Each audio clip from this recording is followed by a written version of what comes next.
Мои коллеги вернулись из Всероссийского детского центра смены, где прокачали свой телевизионный скилл в 12 направлениях и по традиции привезли гору наград. Телеканал «Тамыр» отправил 10 самых крутых ребят во Всероссийский детский центр смены в Анапу. Поехали они туда на 2 недели. За этот срок они должны выбрать факультет, разделиться по командам, снять собственный короткометражный фильм, смонтировать и презентовать его. У них есть полная свобода действий. Расскажи, чему новому ты научилась в лагере «Смена». Вообще, каждый участник выбрал одно из 12 направлений, и я выбрала режиссуру. И это было очень-очень интересно. Узнала много нового, такие термины, как логлайн, питчинг, лейтмотив. Это все просто очень-очень интересно. Расскажи о своей работе, что ты там делала. Мы снимали фильм, это было очень сложно. Раньше я даже не представляла, на сколько этапов делится съемка и весь процесс. Это очень-очень сложно. И сначала нужно было придумать сценарий, идею, затем начались съемки, и после этого мы очень долго монтировали. И вот, смотрите. Ребята поехали на тематическую смену, посвященную телевидению. У них было 12 факультетов, и в каждом есть свой профессиональный преподаватель, действующие телевизионщики, которые им во всем помогали. Программа детской киноакадемии проходит уже 7-й год. Каждый раз сюда приезжают лауреаты и победители всероссийских фестивалей, ведущие подростки и просто ребята, одержимые телевидением. С кем познакомилась в лагере «Смена», какие новые ребята встретились?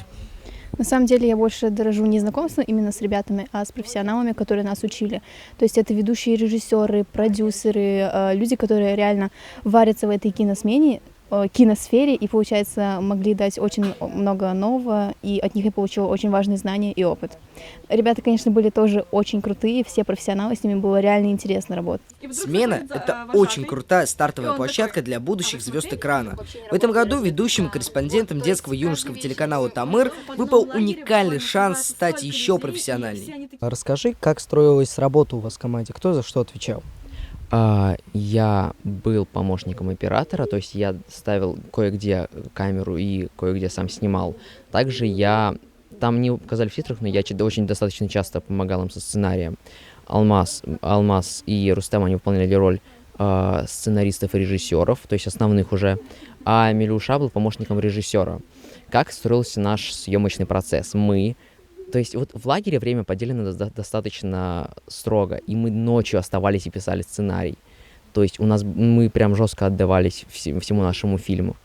Поздравляем наших коллег с победой! Рустем Тухбетов – лучший монтажер, Алмаз Тагиров – лучший оператор, Назар Бекбаев – лучший мультипликатор, а Карина Набаева стала лучшим режиссером. Плюс ко всему, Рустем стал обладателем эксклюзивной путевки в летнюю киноакадемию. Ну все, теперь в эфире наблюдать будете не только меня. Эти ребята вдохновленные, окрыленные и готовые творить.